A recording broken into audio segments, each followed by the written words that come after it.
Sa kabila ng malakas na ulan, ginawa na lang Zumba Party ang dapat sana'y pambato ng Quezon City sa Guinness World Records. Bahagi ito ng pagdiriwang ng ika-75 anibersaryo ng pagiging ganap na lungsod ng Quezon City. May news to go si Micaela Papa.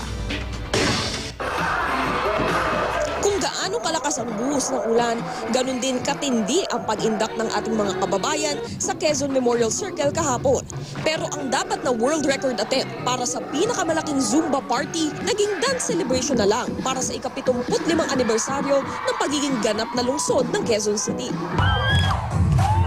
Napakahirap na ginagawa ng mga tao dito dahil bukod sa nagsasayaw na nga sa ulan, kailangan tuloy-tuloy din yung kanilang pagsasayaw for 30 minutes. We wanted celebration, we wanted, life, we wanted passion, and we know that the Filipinos are very passionate when it comes to dance. Sa lakas kasi ng ulan at sa minadaling pagpasok ng mga tao, hindi na nasunod ang panuntunan ng Guinness World Records para sa registration at pagbibilang ng participants.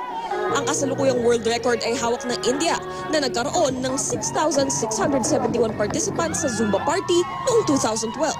Kabilang sa mga nakisaya, sina dance diva Regine Tolentino, GMA News reporter at Zumba instructor Lala Roque, ang master rapper na si Andrew E, at si DOH Assistant Secretary Dr. Eric Tayat.